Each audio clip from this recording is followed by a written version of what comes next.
Folks, hello and welcome to, I would say Tavern Chat, holy crap. Gamers Health. There Thank you you. go. There you go. I should have had a V8. Welcome to Gamers Health. I am Eric Tenkar, your bartender in the OSR. With me, as always, on Saturday night, my lovely wife, It's Rach. rich. So, there's a couple of things I figured we could cover this time. Listen, I think the next time we actually have a Are Gamers Health, on. It'll be Christmas Eve. it'll be It'll be Christmas Eve. after we have been to family. Right. And it also means that it'll be the first officially winter Gamers Health. Mm-hmm. But it's just because we're not in winter yet doesn't mean there aren't things to take into consideration with the winter.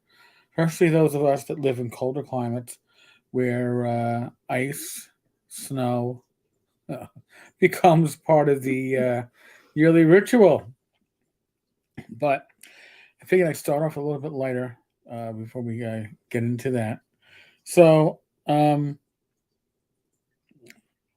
I was just trying to. My watch told me there was motion at the front door, but it's got to be my father. In any case, actually, we should start off saying, so we had our episode last Saturday, and then this family got. We've had a stressful December, so to add an additional level of stress to December, we generally have. We always have. Generally have. I'm saying generally have. We have 3 birthdays in a month of December. My mother and our niece Shannon, who you saw last week, share a birthday, and my sister also has a birthday in the same week. 3 birthdays over the course of 2 days. We have to call her after. Yes, we gotta wish her a happy birthday. So last Sunday we celebrated my mother's birthday and Shannon's birthday and a little bit my sister's birthday because we didn't know how the weather was going to be. And just hey, listen, take a gift, but we're gonna play it safe. And my mother she had her sinuses going. She had a phlegmy cold cough. symptoms. She had cold Yeah. symptoms. Sunday they got severe cold, severe head cold. Nothing much else going along with it, but severe head cold. Tuesday it was still going along, and she was like, "Hey, this is before we were going to go out Mm-hmm. uh, in the evening." And she's like, "You think you could COVID test me?" I'm like, "Yeah, sure." And just like when I COVID tested Rach and I last year on New Year's Eve, I was like, "Yeah, we ain't gonna find anything." It's like, "Oh, gee, ma, you're too old to be pregnant, so you've got the vid." I don't mean video. So she's like, "Oh yeah, I kind of thought I did." And then she called the teledoc the next day, and they put her on a script. I'm not sure which one it was. I think it's an antiviral and an antibiotic. Oh, okay. So they got her. They got her on. Or maybe just an antiviral, actually. Right. So So we need to say we didn't go out that night because it's like, all right. Yeah, we don't want to get our friends sick. Right. It's kind of that's not. Like I said, share with your friends. That's not the Sharing is caring, but not that kind. So, a few things I did learn this week. In addition to those free tests you could get from the government, like once a year or whatever the hell it is, either through your health insurance or through your prescription plan. 90% of our audience, at least, probably you can get 8 tests a month. So mine are on the way. Yes. So Rach got hers through mail order. I got mine through going to Walgreens. So and we even hit up the government too. And we had the government too. So we got all the bases covered. We got all these free. But now I learned a few things because we did test last Tuesday. We were both negative, and then we've done additional testing since then. Once with me on was it Wednesday night or Thursday night? Thursday. And then we tested Rach tonight, and we've both been negative. Count our blessings. Go with God. Jeez. All right. But I had tests that I had gotten once. You could get robbed by Amazon to get your tests. That must be Shannon's thing. Yeah, it's the shampoo. Oh, don't watch this, Shannon. Sorry. Oh. I'm sorry. hit me with a wet noodle. But in any case, when I went to test and I do the whole thing, I take the samples and I'm like, I'm dipping it in that little like vial of fluid. There's no fluid because apparently it was like 5 months past the shelf life, and I guess they are not very shelf stable. You do have to keep replenishing your supply of them. All right, so if you have stuff that is like you got it like early last year, check those boxes and see what the expiration date is, because you may be rudely surprised when you go to test and you find out that, well, it's going to be a negative because there's nothing here to test with. You don't want to be put in that situation. So that's what's going on in this household now. Like, again, Rach and I still apparently negative. I'll test my mother tomorrow. That's when it's a week from when she first had symptoms. She'll have been on the antibiotics and antiviral for a couple of days. She got them Tuesday. Wednesday, you're right. Wednesday. And the doctor cleared her to be able to leave the house on Sunday. Right. But leaving the house, you would have to be masked up to make sure the rest of you don't get like exfoliated. Mm-hmm. But it's a New York word, I'm allowed to say it. So, but in any case, I wanted to bring it up because, listen, we all tend to be in the mindset of COVID isn't around anymore. It's around. But that being said, my mother is just turned 79, and it's hit her like a bad cold. It hasn't. She leads a healthy lifestyle. Yeah, by God's grace, it hasn't developed any further and caused any other lower respiratory risks. Right. And she's just going to keep on top of this stuff. And that's really what it comes down to. So that's that background, though. I wanted to get that out of the way, because who knows? At this point, when we do our Christmas Eve live stream, it really might be us doing it on time and not delayed, because who knows? Somebody else in the family might have come down with Yeah, we don't know. We don't know. We play it by ear. So, although they haven't had as much contact with us, but no, we've been avoiding. Maybe in our household, I yeah. don't know. So, and we've been avoiding friends. Like my friend John. Yes. My parents' age. He's on home hospice. We were like, I had to call him. I go, John, we're not going to see you for a bit. It's like, what's going on? I told him, hey, my mother has COVID. It's not severe. But and we're testing negative, but we don't want to put somebody who already is immunocompromised in that position. And that's part of what you have to do, right? You have to be smart. You have to protect the fragile people around you. Right. That's the whole thing. And then not to mention your own self-care. Right. So, by taking the initiative and not exposing people that are at a higher risk to be seriously or detrimentally injured by this disease, you're doing the right thing. It doesn't mean, again, and Rich and I, we've been negative, and we're testing one person every other day, because these tests aren't infinite, by the way. If you test everybody in the household, we don't want to be having any capitation, so that next month when we call when we place the order with the insurance company, that they're like, no, sorry, you've exhausted your benefit. Or it's not quite 30 days yet. Yeah. It's like, but we have no more tests, and I think I've got symptoms. Yes, you can order on Amazon. I also ordered on Amazon. I got 5 tests for $25. Not bad.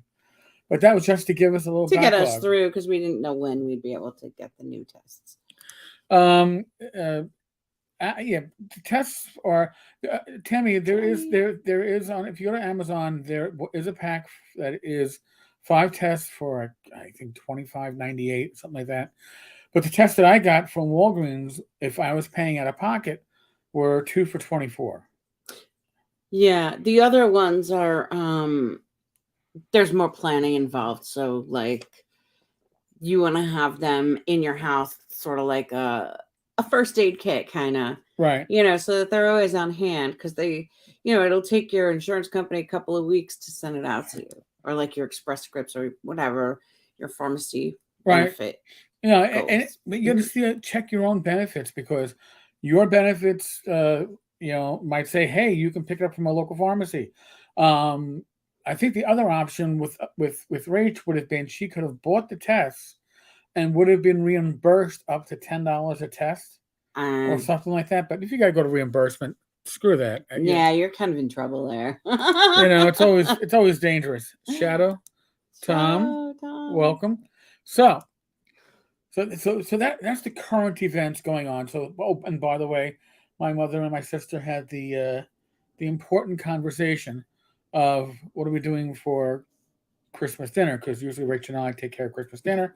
We usually cater it, and they came to the conclusion that we're better off not catering it if it's a crap shot this year. So we're gonna find which was very thoughtful, yes. So we'll just prepare something at home. Yeah, like a nice, stick to your ribs, like warming kind of meal, but that people can just take. Mm-hmm. And that if you and something that if you're it's like, oh well, we're not going to have it. All right, well, it's going to be delayed. We can freeze the meat. We don't have to make the pasta yet. Stuff like that. Yeah, stuff that you can kind of adjust as opposed to going stuff that you can have on hand. As opposed to going, oh well, I guess even if one of us is sick, we're going to have to drive out to Long Island and put food on the front lawn as like an offering. Here's your Christmas dinner, because we don't want it going to waste. So, today for lunch, just getting totally off topic, but the topic that we need to get onto, yeah, Shadow, we're actually having a pretty good, except for the bit of with the COVID with my mother, everything is actually going pretty well, and we have way too many presents to give people. But that seems my gosh, that's the problem we have every year, and every year we say no, we have to cool it out, and we try, but then I sitting around presents, I'm like, holy shit. All right, so here, I'll give a little background to this, okay? My mother is somebody, and we have more on the way, I think. My mother is somebody who starts shopping for Christmas on like December 26th, and I used to go tell her she was nuts. Mm-hmm. All right, and that went for the longest time until Rach and I started having to buy gifts for two families. The in-laws and your niece, your nephew, your brother and sister-in-laws, and I was like, oh wow, I got a lot of shopping to do. So then I am subscribed to two very important. I have the Woot app on my phone now. Rach does too. It's addictive. And that's where I get my Birkenstocks. I am on the 13 deals. And our Under Armour comes from there.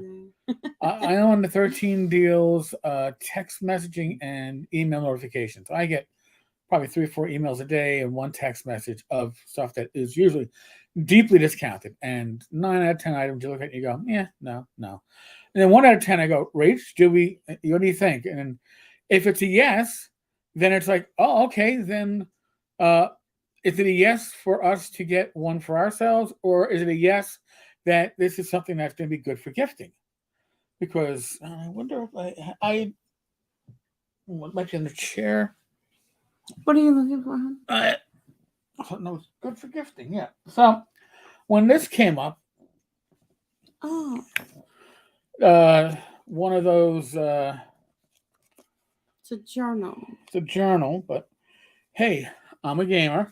It's a nice. It's probably a faux leather journal, but that's okay.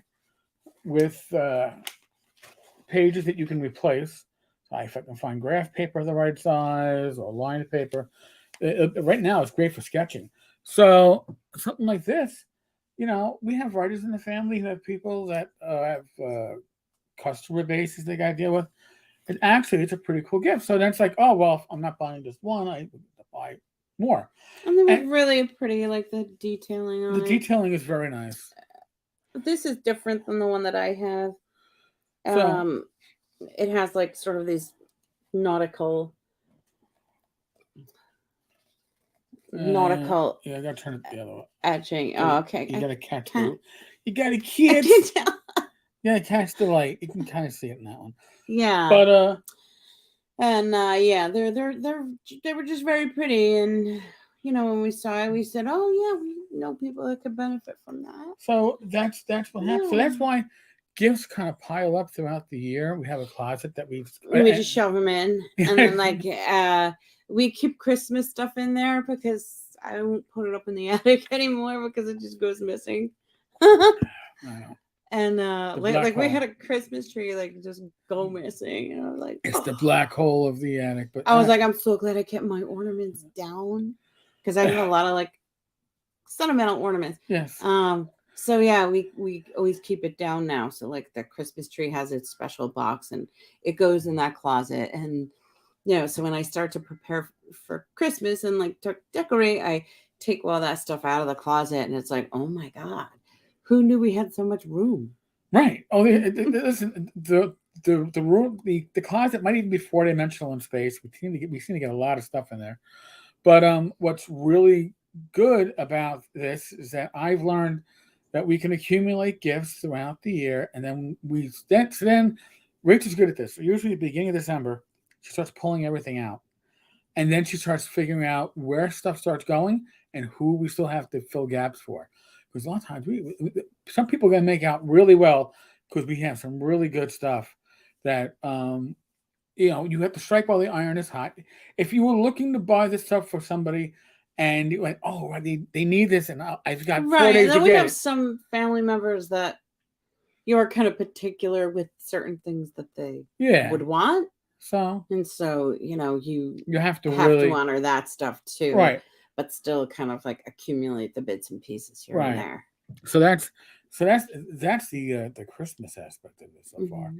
But speaking of all that stress, like figuring out the gifts and figuring out all these things, like it is a stressful time of year for a lot of people. In a lot of ways, like just like dealing with family stress and people in your family that you don't always get along with, or that holidays have not always been easy. And then it's sort of like the holidays like bring you back together again, or going the other way. You might not, you might have outlived everybody, or you're not close with like your family of origin, like the family you were born into, and so it's a time of year that a lot of people just kind of get depressed. It's like December and June are usually like the worst times of year for people with like depression or bipolar. June, I'm surprised because June is more sunlight. I was surprised with that too.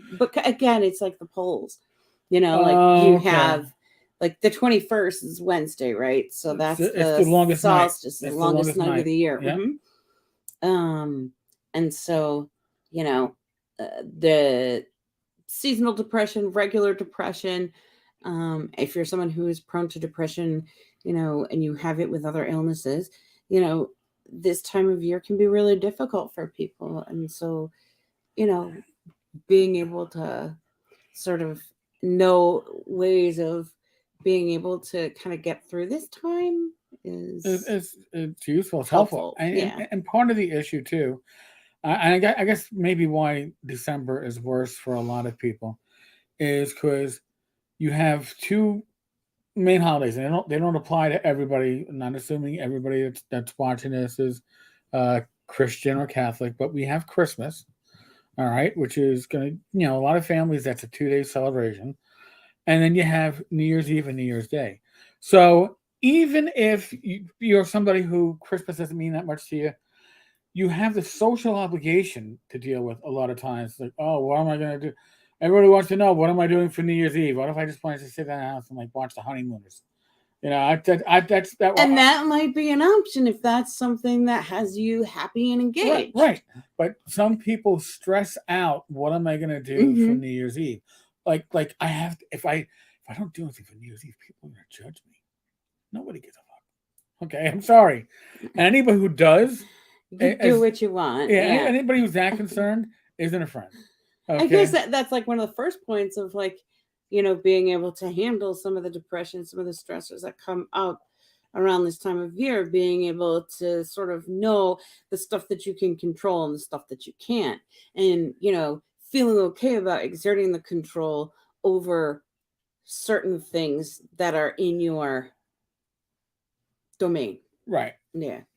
And there's always going to be something that's out of your control. Now, listen, God bless Rach. She is like a Facebook novice. She doesn't really open up her Facebook.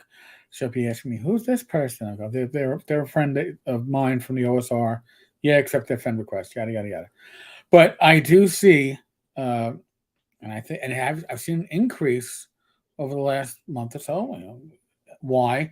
Because usually it seems to be around Thanksgiving. All right, that first holiday where people have that obligation to socialize.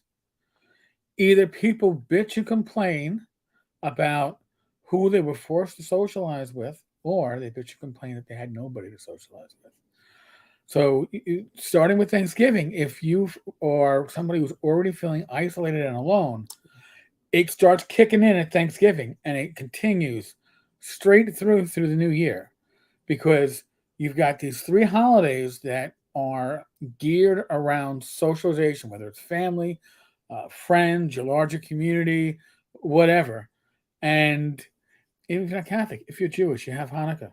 Mm-hmm. Okay, you're getting all these holidays for different religions seem to fall in December, so everybody's kind of forced to socialize. Mm-hmm. And I don't know if that's intentional or not as the years went on, but Well, I it's guess the harvest was the thing that yeah. indicated, you know. Well, the harvest has already been harvested in most areas by then. Harvest is coming in at October later. Well, you're enjoying the harvest. You're enjoying the fruits of your labor. Now go kill a cow. I'm sorry. Did I a chicken? It's a small family, but and you don't eat meat much. But seriously, so that's the time frame.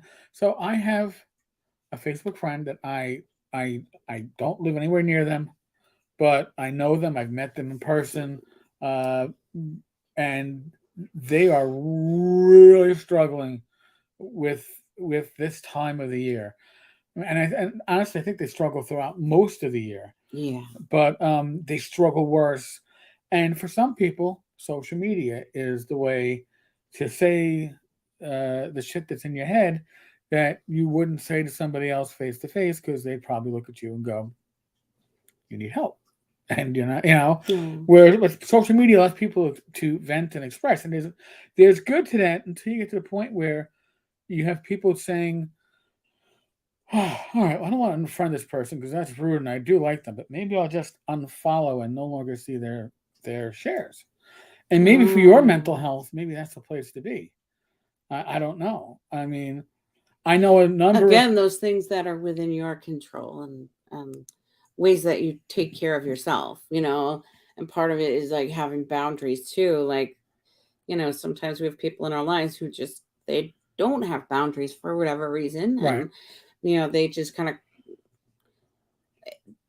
not that they are trying, but somehow they do crash, they're kind of, crash your boundaries down. I like Right. that there's always a test of boundaries, but being able to like know where like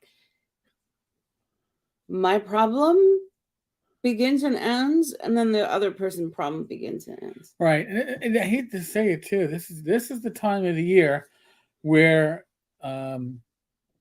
whether you are somebody who you consider yourself to be fairly not, like I'm no more depressed than I would be on a normal day. I don't have seasonal depression, but this might be the time where you have to go through your list, your people whose posts you're seeing on Facebook, and if their posts are getting you depressed or making you really feel, I don't know, awkward, like guilty that you're not suffering from depression, maybe you need to put them on unfollow for a couple of weeks, couple of months, just so they don't bring you down with them. And that's part of it. It's kind of like interesting, the social media, because it's in a way, this is kind of like when you have to when somebody is drowning, right? And you go to reach to save them, and when you're telling them, "Relax, I'm going to help you." They always tell you to come up from behind them. Why are you coming up from behind them? Because you come up from in front of them, they're going to latch onto you and they're going to throw you. They're going to pull you right down with them. right? All right. And you better be a strong swimmer. I am not a strong swimmer, so God forbid the only people I'm going to be putting my life into the odds of me not getting out is probably immediate family. Because otherwise I'm going to be the person that somebody else has to come in and save, and we don't want that. All right, but don't put yourself in a situation. Don't allow yourself to be put in a situation where you get dragged down into this because of somebody else's issues that aren't yours. And if you're somebody that's very empathic, you can find yourself in that situation. So it's just a general warning. It's kind of an extension of what we actually learned a bit when I was working as a cop, but it goes beyond that because social media was not the beast that it was back then that it is now, and our connections, the amount of people that we connect with. I've got 3,300 Facebook friends. And I know people get offended when I say they're not friends in the classic sense, but you friended me on Facebook, dude. The human mind can't track that many people. Can you track 150? Probably, and that's about it. So, but it does mean that I find you interesting enough that I would actually be interested in seeing what you post when you're not posting things that are depressive as hell. So just throwing that out there. Don, I have a buddy who really gets depressed this time of the year. He is very introverted personally, but on Facebook, etc., he's a far different person. I try to give a person grace sometimes, as we all have bad days and bad moments. Very true. We all do. And you're going to find certain people. I have been guilty of this. I don't think I don't think I fall into this anymore. But I used to feel that I had to be the happy-go-lucky face all the time to keep things steady, and then when you fall from that, you really fall. Now I just the best compliment they gave Rach before we got married to me was, Rach allows you to be a better you. She's not looking to change you. She's looking to make you more of who you are. And that's important. And it's very easy in social media to get lost into somebody else's issues. Because people talk about them in so some much. ways it does take you away from your own, but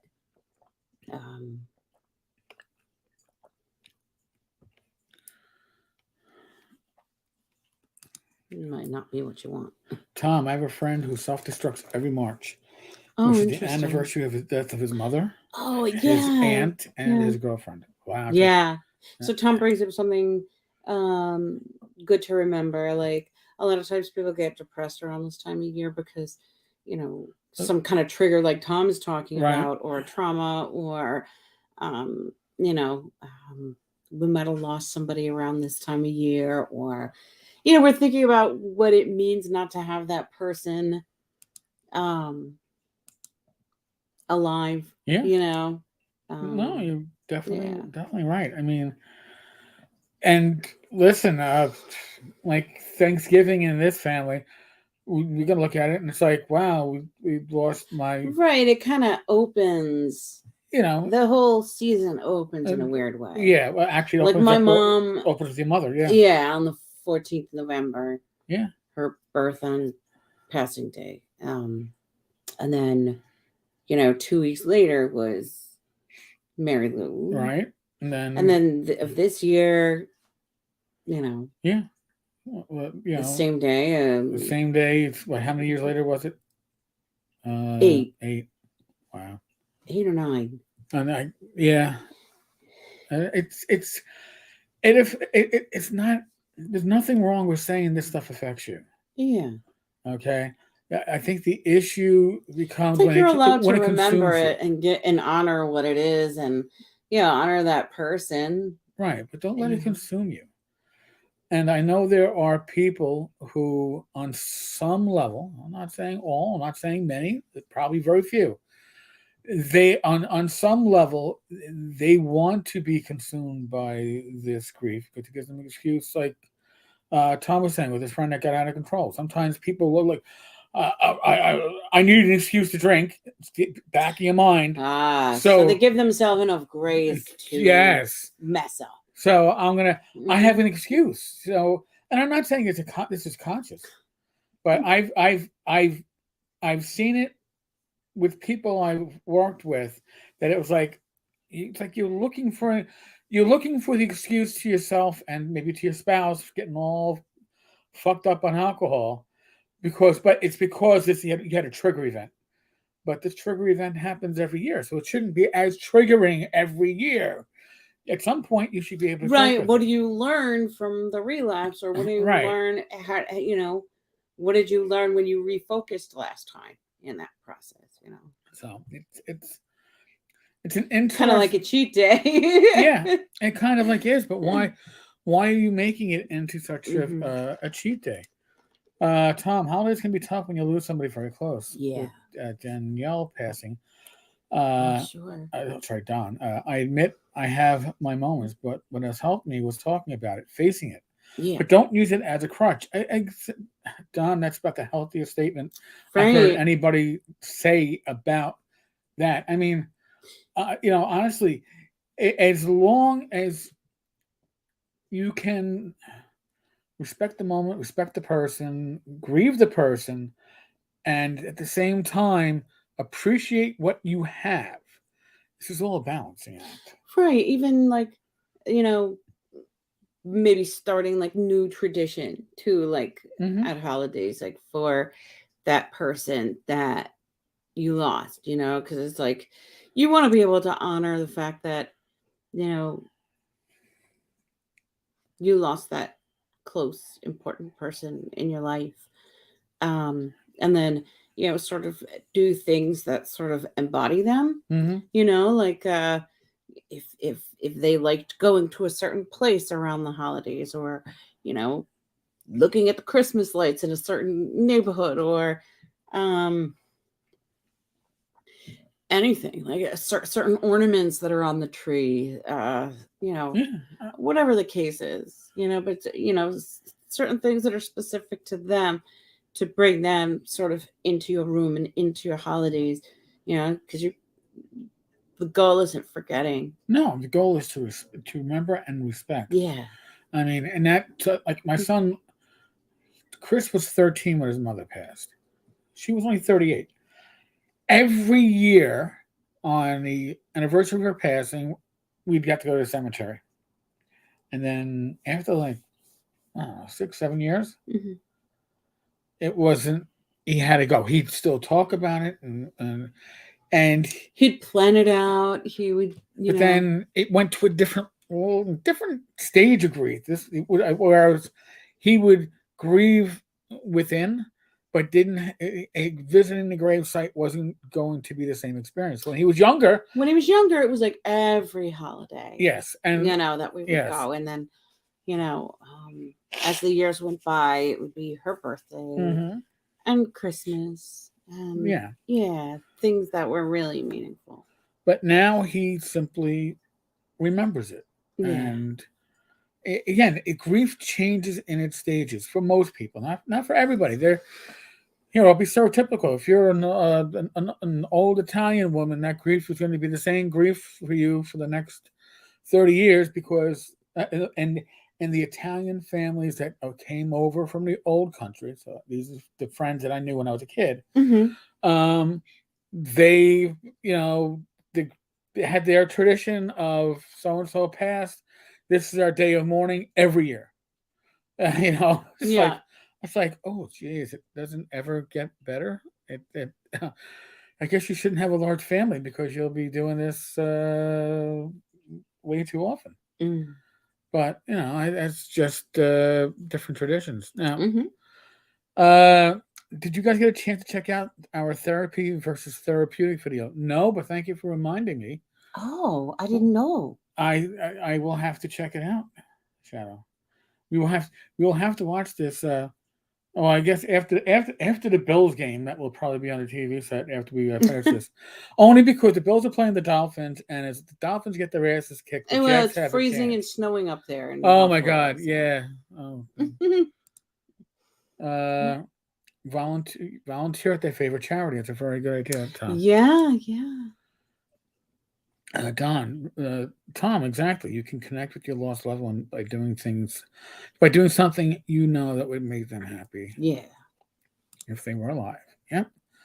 And James. then we did that through Toys for Tots Yeah. this year. Like, it made me think of my mom. So I was like, we gotta order some stuff. Yeah. James Seymour. I often turn the station when a Christmas song comes on until right before Christmas. Well, I can see that.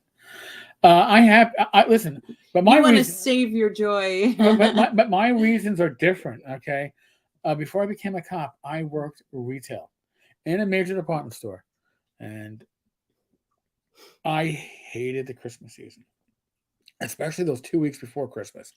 They were I insane. loved it. And except for my last Christmas, which was 95, I had to work Christmas Eve all those years for like 7 years. Yeah, I think I always worked Christmas Eve too. And that last one, I didn't In have college. I didn't have to work Christmas Eve, and that one I actually liked. Yeah. That, and as a cop, I didn't mind And one working job Christmas. I started on Christmas Eve. My first job at a social work school. Shadow got a kick out of it. Yeah, listen about us watching the game. We were when I realized that today was actually football. I was like, you gotta be kidding me. By the way, the 1:00 game was, and yet I forgot the game was on. So we actually got in like a minute into the second half, and we're like, oh my god, it's a blowout. And it's the good team, the Vikings, that are getting blown out. And then they set an NFL record for the biggest comeback in NFL history. And I was like, wow. It was beautiful. I'm not a big follower of football. Like, I'll go and I'll, it's fun and, but I don't always know, like, fully the rules. She's like, listen, it took me a long time. Too. So, it's like following, but that was really an amazing game. Yeah. I was like, huh? They can't still be. I was like, overtime? Oh my God, what's going to happen next? What happens if they don't spend this 15 minutes winning the game, Yeah. James Seymour, dreading Bing Crosby's White Christmas. My father first heard it on his way from his small Kansas town to World War II. Oh. The first hearing each year is rather somber. I can understand it. And music can do that to you. Definitely. I mean, Race knows the song that always gets me like, it has nothing to do with Christmas. It's an Irish American emigration kind of. I'm getting choked up. Yeah. Thinking about Streets of New York, the Wolf Tones. It's the story of an Irish immigrant family, 2 generations of police, but not directly. It's an uncle and a nephew, and it's like, oh. And it defines a lot because it's my training sergeant song, who was killed before I finished training. So there we go. How to make the holiday season so much brighter. I always try to make it so much brighter for you folks. Tom, I look forward to the Adam Sandler Hanukkah song every year. Oh, yeah. I haven't heard that yet. Shadow James, take the time to honor his memory, and soon you'll start to look forward to it every year. It can be rough. Like I said, I mean, I lost my training sergeant in 96. No, 97. September of 97. Right, and it's still something that when you hear that song, a lot of stuff just rushes right back. Yeah. Just like scent memories, like certain smells that are in a room when something happens, or Well, for well over a decade after we buried Fitz, and I was part of the honor guard, I carried the coffin. First time I did that. Anytime I would go to a funeral. I went to a lot of PD funerals or family funerals or people that were like, parents or friends of mine. I would go to a funeral. I would see Fitz in the coffin for the first second. Oh, okay. I was like, oh, not this crap again. That no longer happens. So I know there's healing going on. But it took about, I don't know, almost 15 years for it to stop happening. So, Shadow and Son, we left. I never recognized the person in the coffin. Oh. I mean, she's like, because none of my close family was like laid out like that. We're more cremation. They're more ashes to ashes, dust to dust type of people. So I got you.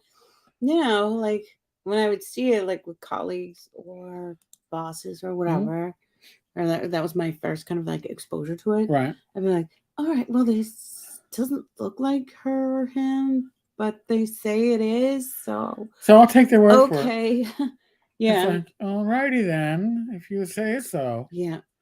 And then I just would always stand back.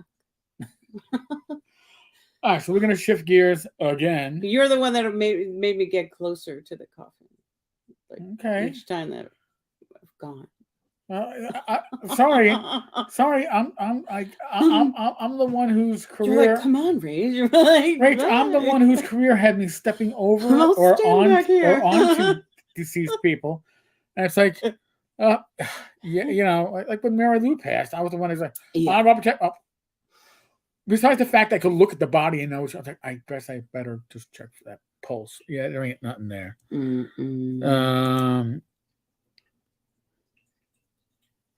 Is the Drifters ones do a doo-wop version of White Christmas? That one I actually enjoy. All right, Okay. that was James. So changing gears, I actually bought props. I didn't take photos. I should after the fact.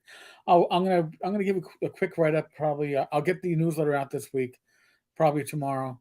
But here's the thing. Today,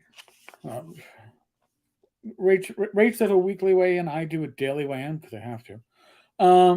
And honestly, we were bad last week in a good way. Oh, so good. Good way. But we were bad. Sunday night we went to Fogo de Chao. It's a Brazilian steakhouse with the churrasco experience, and we really had the full experience and then some. Now you're forgetting to mention, Rach. This was on Sunday night, and directly we had dinner right before that. Yes.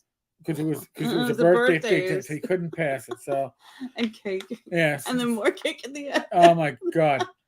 And then then we had like Shannon's birthday, so she wanted to go to like this buffet place that she loves, and so we had to go there. And it's like buffet's a disaster for me because it's like, oh well, we want to make sure we get our money's worth. And, well, yeah, take one of everything and you see what you can do. No.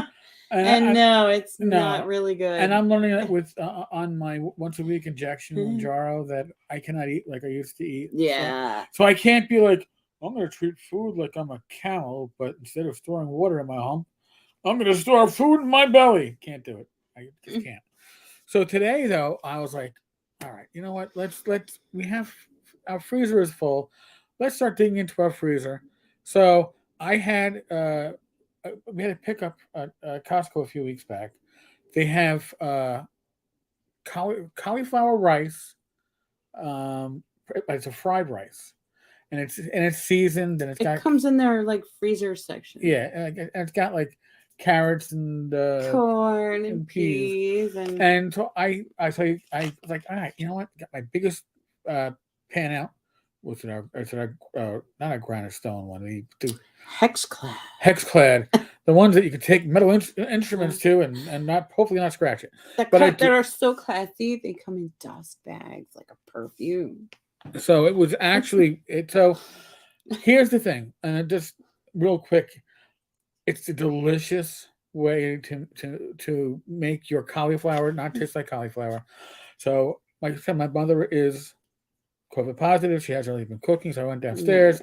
If I was gonna make it for lunch for each night around 2:30, I was like, "Yeah, what you like?" I saw they were already eating some TV dinner. I was like, "But I'll bring some down.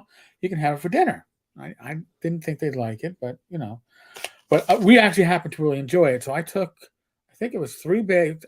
When you get this, it's either 5 or 6 bags of the frozen cauliflower. I'm going to show this. Oh. And then I added 2 bags of shelf-stable cauliflower rice. You can get, listen, if you have a discount food store near you, they often have this. I got this in like a 6-pack, I think on Amazon. Yeah.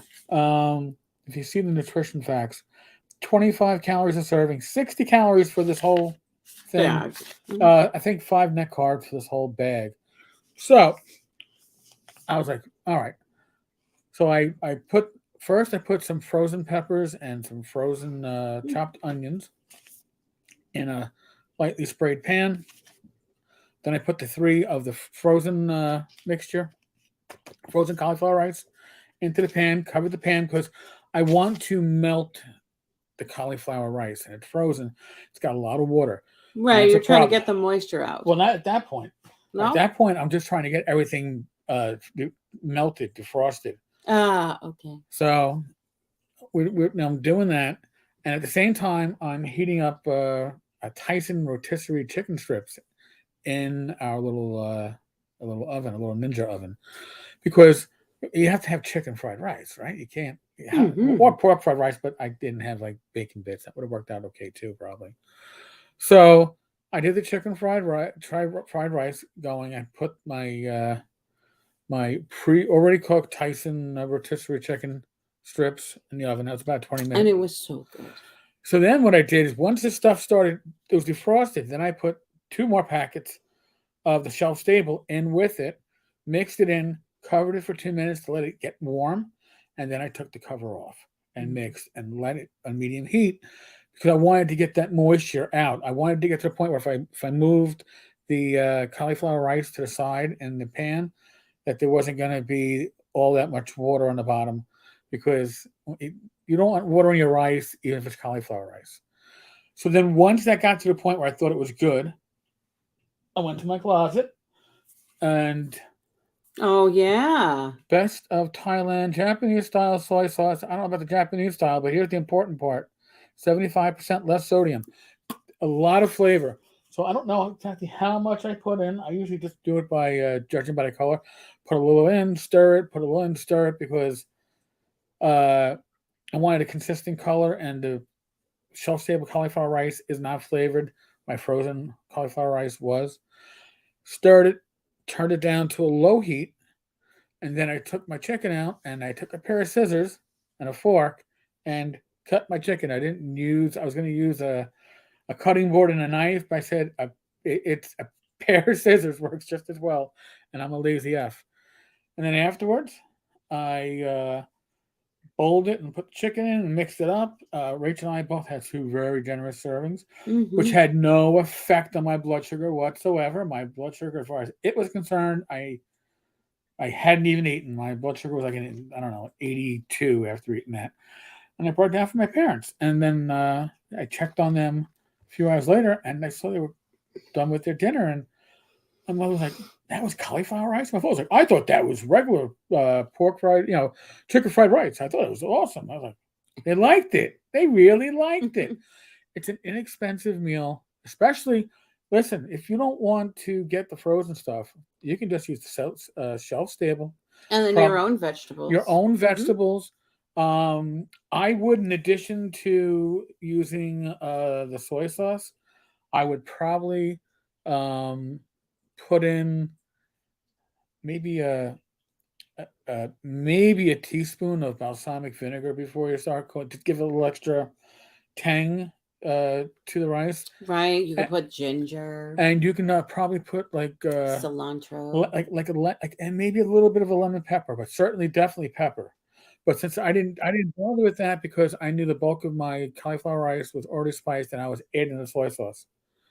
So, oh hey, look who subscribed. And who subscribed? Mario Real. Oh, who else? You and your shitty videos. Look at that. Did he spell shitty correctly? I don't know. I just put him in timeout. I was like, before I even bother looking at it, I'm going to put him in timeout. But that was today's lunch. Piece of garbage. He said something about like shitty videos. So I guess the stuff will come back in 5 minutes, and then I can screenshot it. And then, Mario, if you're listening to this, you are. Oh, you should probably put it on the screen. I can't. I can't. Oh. I blocked them. Oh. I know. I blocked them. So. Whatever. Anyway. In any case, Mario Real. Not saying who it might be. Just Mario Real in general. I think it's probably someone who's illiterate, right? He is. I honest to God, my lawyers love you, dude. That's all I'll say. They're having a great time. So, good thing for that one. Woohoo! So, Don't miss. Oh, you guys get an He order. must be pissy drunk. You have to believe that. Oh, somebody is. Shadow and Sun have an Arduin giveaway to celebrate their 500 subs. Wow. Emperor's Choice is one of the most generous companies out there, honest to God. They're donating 12 maps anywhere in the world from Arduin. They'll mail it out in those huge shipping canisters, and a full suit, a full Sweet set, set. a full set. I got, you know what? Mario Real is contagious, kind of like herpes. But yes, they're offering we're going to do in the last day of, it's our Christmas. We're going to have a full set of Arduin books to give away. So that should be fun. But yes, cauliflower mash. I've had some good cauliflower mash. It has to be really mashed up. You got to put a little cream, and you got to put a little butter in it, because that makes it. It had butter? Yeah, the ones I get from Factor 75. They use cream and butter on it. Oh yeah. You wouldn't know the difference. You really wouldn't. Yeah, I kind of stay away from that, like the mashed potato, because I always think it's gonna be like too much. Oh, see, Don. The problem with Grammarly isn't that it's broken. It's that if you ignore the changes it tells you to make because of your mistaken grammar and your inability to spell properly, because you're 2 bottles and a couple of whiffs into something that you shouldn't be into, then you have things like that. Now, again, I have absolutely. So he's saying more that it's ignorance and user error. Pretty much. Okay. Well, because the user is an error, but honestly, don't think he would know what to do if he had an actual clue. I don't either. And that's here. I'm gonna blow my nose in respect to Mario, but one second. Because there's nothing worse than having snots in your nose. But since it would probably keep me from smelling whatever Mario is now percolating through their skin, because they've been drinking so heavily, it probably would have been good to leave it. Smoking whatever. Well, whatever. But see, the problem with Mario, when it comes down to it, is Mario believes that they are smarter than everybody. Smarter than your average bear. Yogi thought he was smarter than everybody. This Yogi was entertaining. Yes. But he's having Mario is having a bad life. Oh my gosh, you are not lying. I personally think that somebody that we know is trying to spend down their money before a potentially nasty internal family legal action gets taken. Oh, really? Don't name it. I'm just throwing it out. No, it just makes the wheels go. Makes the wheels go round. And by the way, do you ever notice that Mario only shows up on Gamers Health on a Saturday night? The last time, by the way, was when Shannon was on with me. Oh, he showed up in this way? Yeah. Or he just talked shit in the comments? No. Oh, actually, you're right. Maybe he was talking shit in the comments. But yeah. Yeah, I would hope that right. This person would have tiny. You're not smarter than everyone if you can't spell "sued" right. Well, you know what? Maybe they're a big Phil Collins fan. Studio. I mean maybe that's what. No, that's even different. Studio. I know it's different, but I'm saying how he think he hear it. Yeah, Gotcha. Mario's the kid that was jealous of the kids on the short bus. So I mean, that's just what. Wow. Well, it's a pretty hard life, man. It's a hard knock life for us. So he was blocked for 5 minutes. Yeah, and what happens now? I don't know. He's Is he coming back? I don't know. Somewhere lovely. No. Shit talking? No, apparently not. What a crime! Oh, he must not know how it works. I was just like, I'm gonna put him. Ignorance. I was like, I'm just gonna put him on timeout. I was like, I could block him, but what's the point of blocking him? He'll just make up Mario Real. It's fine. 0.1. Whoever whatever. Mario Real is can just keep coming in, and we can continue to abuse him. Yeah, well, they can.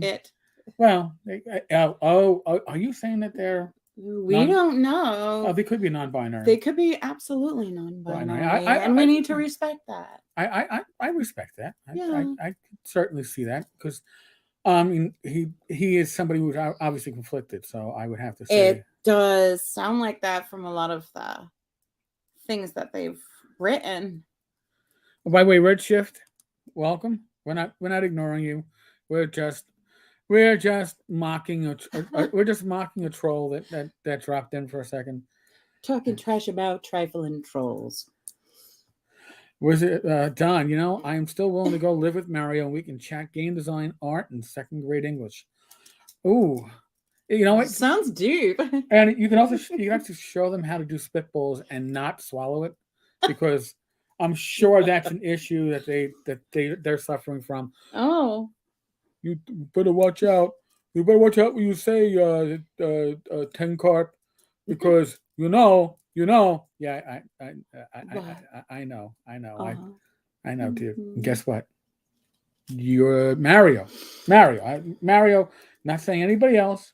I'm just saying Mario. Mario Real, who is obviously not a sock puppet, who obviously is not anybody else. Mario's real people. Mario could be an alternate personality for somebody. Oh yeah, like a Sybil. Oh yeah, So when it's a case of MPD, I swear. So it just Your Honor, I swear it's my MPD acting up. So. Or no, it's actually not MPD anymore. It's dissociative identity disorder. Don't worry, Mario. I respect you as much as I respected every skull on the street. So I think you respected them more. Well, actually I did, because they were actually honest about who they were. Yes. Yeah. So there you go. And they had a disease, So does Mario. Probably multiple, but I'm not just. I'm not gonna delve into that. Mm-hmm. Redshift. Actually, we're actually in New York City, in one of the outer boroughs, Queens. He's like, you're on the East Coast? That's so funny. We're like, yeah. Could you tell from my horrible New York accent? Hey, the font didn't actually exist anymore. No, that didn't. That wasn't a Milwaukee accent. That was just a tough guy. A grown man in his 30s trying to play somebody who was 18. Oh, what? So cute though. I believed it when I was younger. I loved it when I was younger too. And then I got older. Yeah, we can keep them nostalgia. Redshift is in New Jersey. All right, so now Redshift, we're gonna ask you an important question that every New Yorker wants to know. Are you in New Jersey toward the west, so you're almost in Pennsylvania, or toward the south, so you're almost not actually New Jersey, or you actually like suburb of New York, northern New Jersey? Northern New Jersey, yes. Because if you're there, we really have sympathies for you. Because we don't get enough sympathies for ourselves, but we certainly have it for you. But if you're living west and you're near the Poconos, God bless you. It's a beautiful area. And if you're living south, it's another beautiful area. As long as you're not in Camden. That's true. I'm just speaking from what I've read and the videos that I've seen. That's all. But New Jersey gets a bad rap. It really does. But it is a beautiful state as long as you're out of the urban areas. But that's pretty much New York too. Yeah. Once you're out of the urban areas, New York is a beautiful state. And everybody thinks that New York is New York City. Yeah. And God help us. So. And it has its strengths too, so you can't. Yeah. So. Yes, Tom's up in he's in Maniac. I was gonna say Maniac for sure, but I probably shouldn't because nobody wants to hear that. Oh, okay, right in Bay, near Sandy Hook. I actually went. Oh my God, that makes me feel old. I went to Sandy Hook in the 70s. With Joni and a bunch of our side of the family. Oh, yeah. I think they let me into the water. Is that near Ocean Beach? I do not know, and I used to go to Belmar a lot. I don't know if Belmar is still Belmar. Was it like Was it Rex Elliott or North Belmar or South Belmar changed this name because Belmar was getting bad connotations? I don't know. A friend of mine used to have his grandmother used to have a cottage out there. That's how I got to. I got to after I played my first D&D session. We went to Belmar for an extended weekend, and I just read the DMG, the Dungeon Master's Guide, all weekend. Going to the beach, yeah, and we walked like I don't know, quarter mile to the beach. The Dungeon Master's Guide went with me. I went into the water once, and then I sat on the beach reading all the magic items because I thought it was so cool. So cute. So what else have we not covered? We got derailed by multiple things. My labs came back. Well, I had to go for lab work again. And by the way, give you a little head start on this one, folks. Just so you understand. Rach has been hoping to get a certain medication. Really? Oh, really? I yap about it, and I'd be like, I don't think you need it. You're not even like really pre-diabetic or barely pre-diabetic. Yeah, but you don't know if my numbers went up. So now that I've prepped them. Well, no, last time I had labs out, they were crazy. There was a lot of red, in my little margins, and so all that red went away. Thank God. Like for like a bunch of things that chloride, a bunch of stuff that is really obscure and that nobody's heard of, and nobody cares about generally. The ALT, there were liver things, and so they all went back into the normal zone, and then my triglycerides also came down a shit ton, so I was happy with that. They were only 10 points over, so there's hope that I could get them even lower, so that's a really good thing. And then I think my last A1C with endocrine was 5.5, so it was just under that 5.6, and then but it came back several points lower, so it was a good thing to see that the work that I've done since May is really helping me out, with these numbers. Yes, Rach, because they hadn't done the A1C for probably a year. Okay. Before I had that one, so it was right on time, and that's really good. And Rach's been pretty religious, pretty strict in making sure she uses the treadmill. Oh yeah. I have been less strict, but I still do use it. But we've both been trying to. I'll try to get my 30 minutes of Apple time exercise in, and I get it probably about 4 days out of 7, maybe 5 days out of 7. Rach is if she hasn't doubled or tripled her goal, she didn't have a good day. Right? Oh, generally. Yeah, she's is he generally? I'm not that obsessive. Is he insulting me? I'm not insulting you, Rach. I'm giving not you quite credit. That obsessive, but I do like to get my exercise in, and so yeah.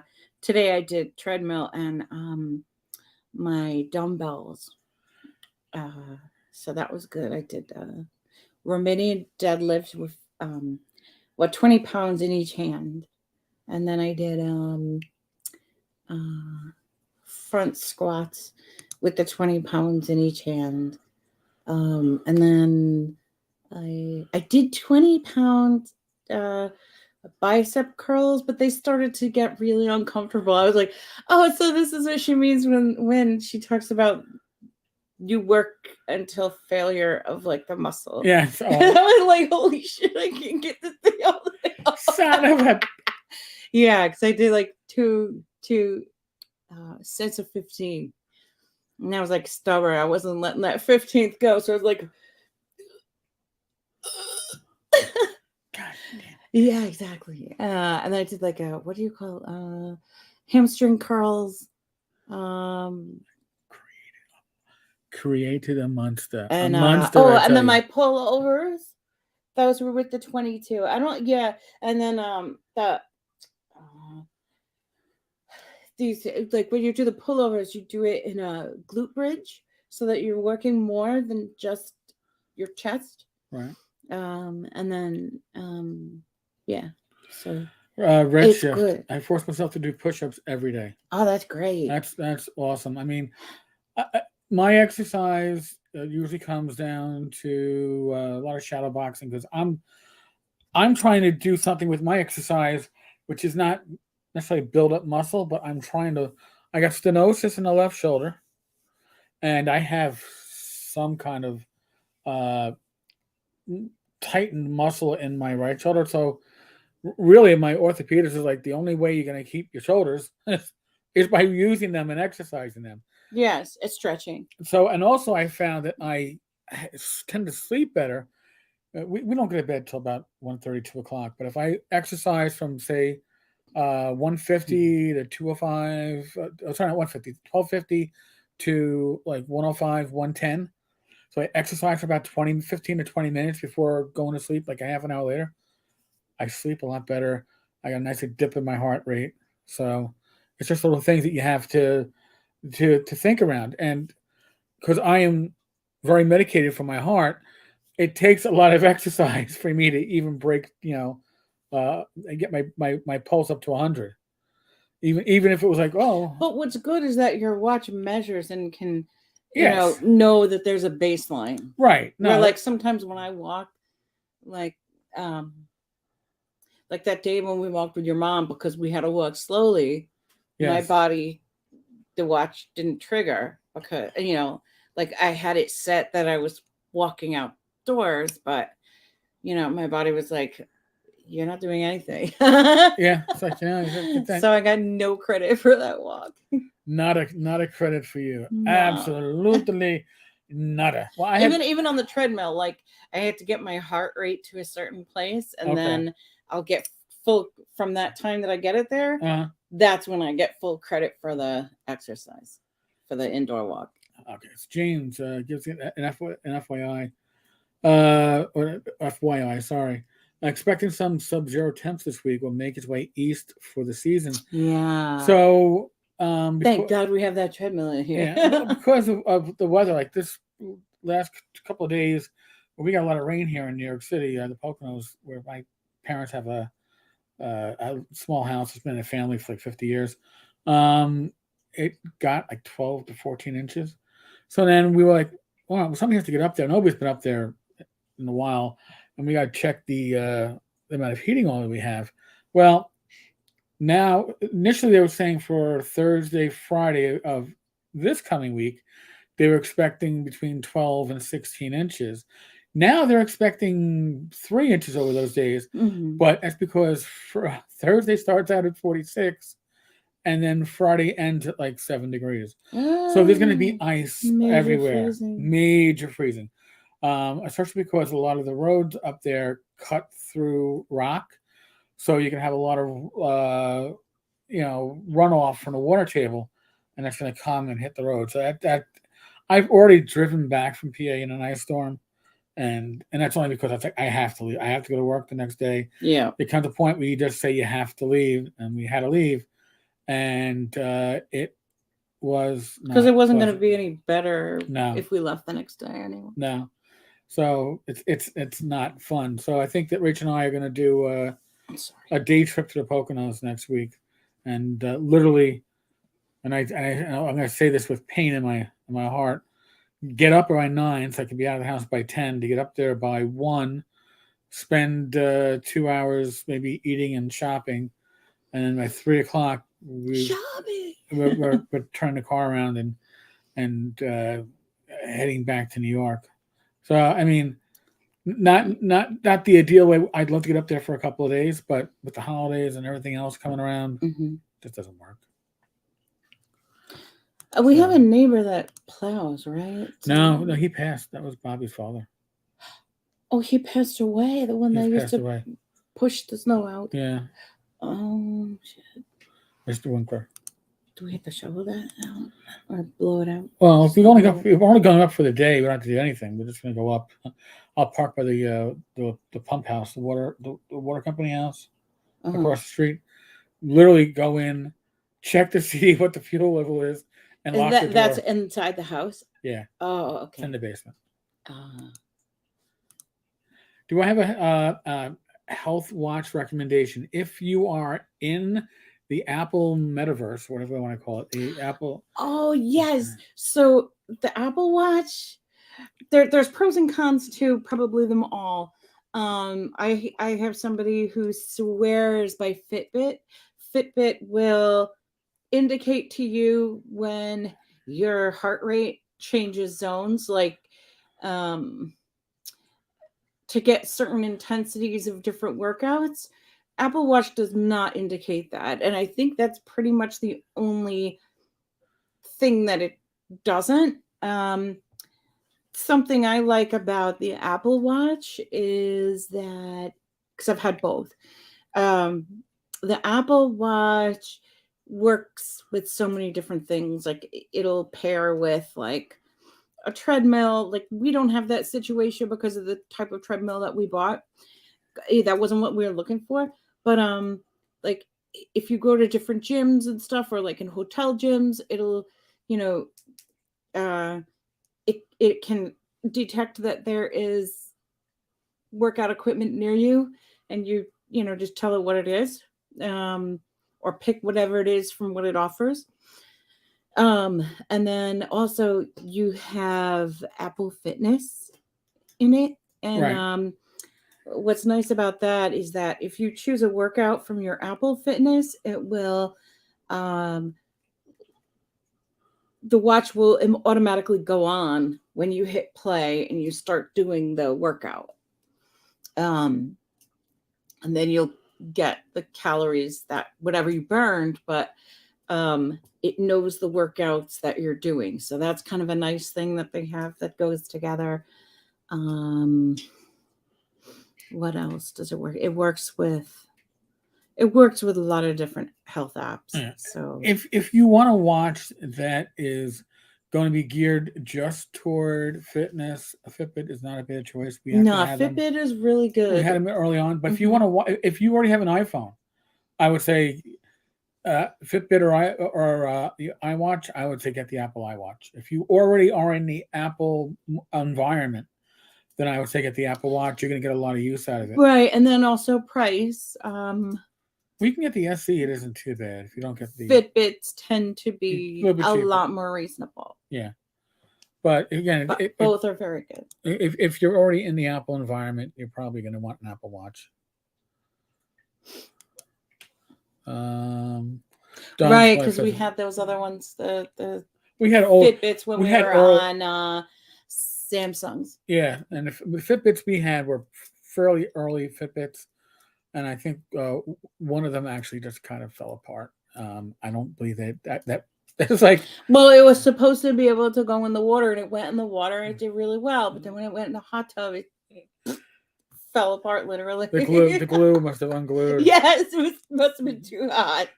Now, which hot tub was that? Where was that? Is that Geneva? In Lake Geneva, yeah.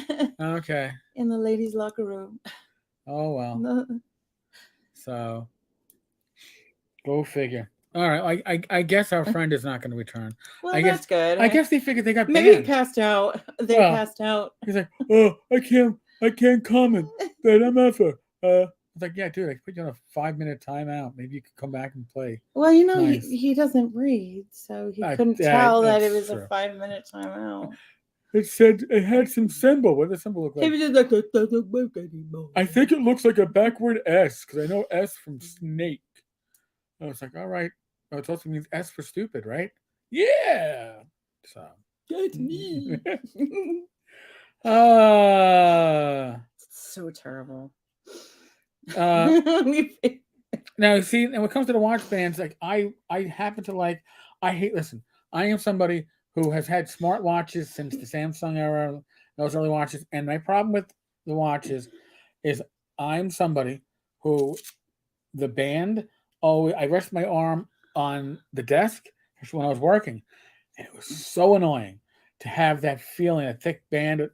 The Apple Watches with this little Velcro. Like a heavy plastic. Yeah. It was, yeah. This Velcro band that came with the watch is The best. Fitbits are generally like a silicone, which is nice because they don't really smell when you sweat them out. These bands are fabric, so you do have to wash them. These bands are fabric, so you do have to wash them out. But they do start to take on odors like your perfume or your sweat or your. It's not my watch. Just being an ass, Rach. Come on. I had to take. I have the same me. watch band like he has, but I had to take it off because it gets mine get very dirty because between sunscreen or perfume or it's just dead skin or it all kind of gets on there. So but what's nice is that they're washable. You just get a few different watch bands. All right, Rach, we got a question. Mm-hmm. How do you pronounce idea? Idea or idea? I think if you're from Brooklyn, I think you're right. I might have been idea. My father grew up in Ridgewood. What does he say? Idea? Well, he probably he took speech lessons. My father took professional speech lessons. Oh, as an adult to get really? rid of his Brooklyn, get rid of the Brooklyn, to get rid of the Brooklyn accent because Brooklyn. He killed the Brooklyn because he thought it made him sound uneducated. Oh, so listen, I'm a New Yorker. Idea is a short enough word that we don't need to abbreviate it, but once you get to like bigger words, it's not that we can't pronounce them, but it takes too long to say them. Yeah, is that what you're thinking? Idea? Some people say idea. Idea. I have no idea. I've heard also. I have no idea. I have no idea is actually a very New York way to say it because it's quicker. Yeah, that's what I find myself doing. Yeah, it could be and if you're up in Boston, those Bostoners pronounce words all messed up. Oh man! And if somebody who grew up in Brooklyn pronounced it that way, is it Old English, Irish, or something? I'll be honest with you. Maybe Irish. I hear Irish say it too. ID. Yeah, but the idea, I can see an idea. Idea? No, with an R on the end. Yeah. No. I think that would probably be more Bostonish, but I don't know. But like New York City used to have regional accents, and they are much less than they used to be. You used to have a very heavy Brooklyn accent. You don't hear that Brooklyn accent anymore. And the Bronx. The Bronx had its own way. Queens was always more like Long Island has its own regional accent to some extent. Yeah, it does. So, but a lot of our American regional accents are going the way of the dodo bird because of all your newscasters are taught to speak in this generic American accent, and that's what you hear on TV. Mm-hmm. And then you don't hear the regional accents as much anymore. So that's a little bit sad. Mm-hmm. So, well, Rachie, it's after 9:18. I can't believe it. Okay. In Tennessee, Fayetteville can be pronounced Fetville. Oh, really? Fetville instead of saying Fayetteville. Yeah. Well, just like Peabody in Massachusetts. I remember going through. I'll be like, oh yeah, and like trying to find my way somewhere. I'm like, oh, is that back by Peabody? No, it's nowhere near Peabody. Peabody. I'm like Peabody. Well, when I was you mean to say Peabody, right? When I was a kid, I would spend my summers up in the Poconos. My mother would spend the summer at Poconos, and you had no choice. You were up there with her. And I still remember, I don't know, I was like 13, 14, and one of the girls in the neighborhood, the local group was just a bunch of girls and boys. And I say, can Eric come out and play? And that's weird. That Eric, and then like almost a Western New York kind of thing. Eric. Yeah, and then it was a living room suit.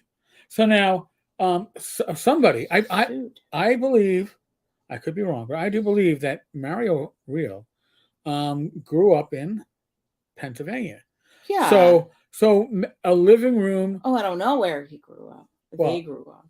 Well, you have because we can't. We don't want to misgender rates. No. So, but we certainly know that like a living room. I've heard it even today. They refer to it as a living room suite. That's what they say. Really Yeah. legit when Legit. they're trying to sell it. Like, not when they're trying to sell it, and like talking people that are locals. So we just got a new living room suit. Yeah, not a new living room set. Wow.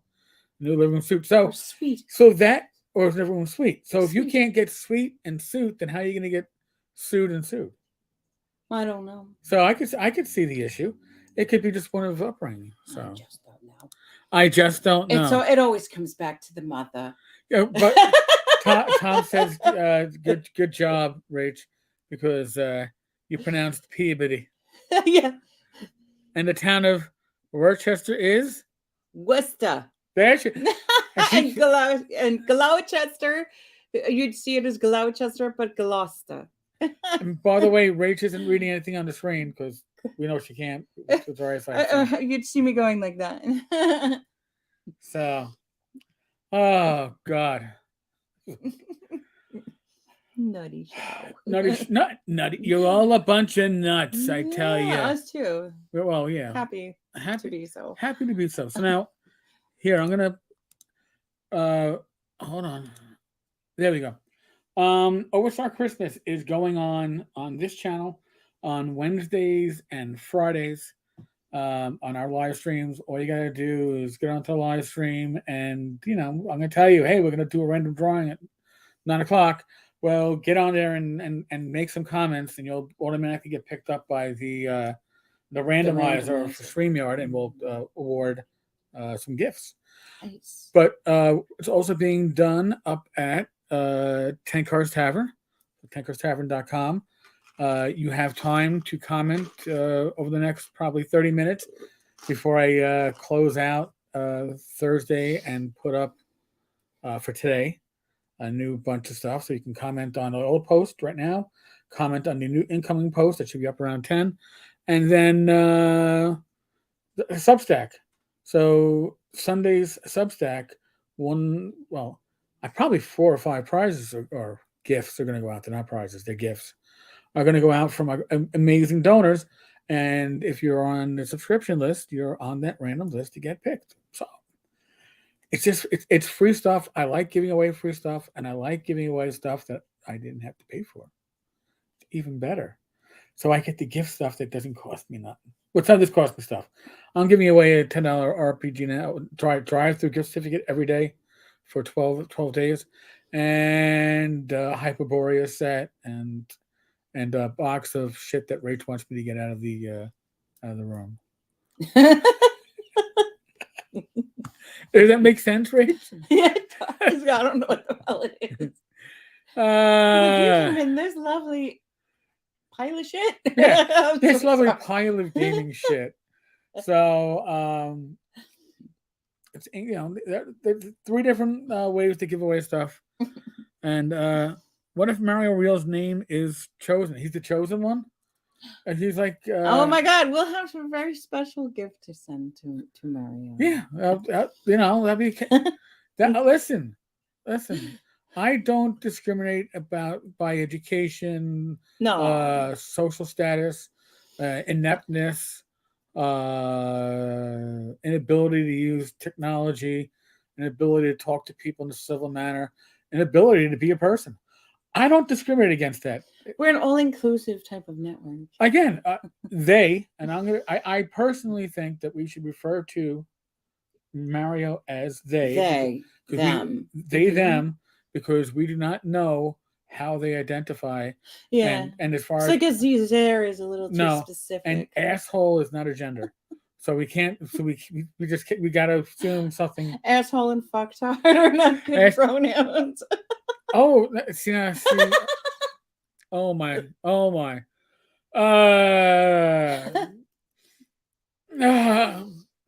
I do try.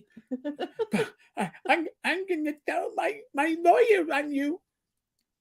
Okay, Mario. Okay, Mario. Okay, Mario. You do that, okay? You do that. We really don't care, but you do that.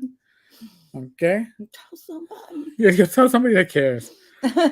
Yes, but it isn't really a load of crap. It's just a load of. All right. No, It's it's actually good stuff, but it's just just- stuff that you don't use anymore, or that never you wanted to. or never used stuff that I bought with the Okay. intention of using, Okay. and I'm like, oh, look at this, it's still in the shrink. Well, I guess this should go somewhere. Now I just refer to it that way because I don't know anything about it. That's Right, all. right. It's It'd be like it's me. all good stuff. It It'd be like me referring to all of Rachel's fragrances as all that crap. Yeah. Yeah. All that smelly crap. Yeah. Yeah. So and that's fine. there. So it's nothing detrimental about it. We're not picking on anybody except Mario Real. But that's just because they set themselves up for it. They can't help themselves. They invite this. They invite this, and this is how they. You know what? Actually, I do believe without this, they have no meaning. I think you're quite right. It's like This is how they define themselves. 5 pounds of grits. I bet Mario could use that. But you know what? I wouldn't want to give them anything they may have to put a flame to and use hot water. Because without adult, there could be a lot of misunderstandings. Well, there could be a lot of issues without adult supervision. Yeah. And something tells me Mario should only be operating such under adult supervision. Just an inkling I get. Yeah. An inkling I get. So, folks, on that note, no Rachel Kahn on the horizon. No Rachel Kahn on the horizon. No 10 Con on the horizon. 10 Con. We were actually trying to work on a 10 Con, but then my local pub closed first they closed their party room. And I was like, wow, this is going to make it really hard to get a small 1-day con in here. And then I was going to say at the brewery we could do it because they have all those tables, but but the parking is horrible. Yeah, parking sucks. All right, folks, as always, we're in the midst of the endemic. Obviously, my mother has COVID. Please use your common sense. Other than that, be safe, be well. God bless. Roll those dice, roll them well. And my listeners should all be glad that you do not share a bloodline with Mario Real. Thank God for small favors. God bless. On that note, we're out of here.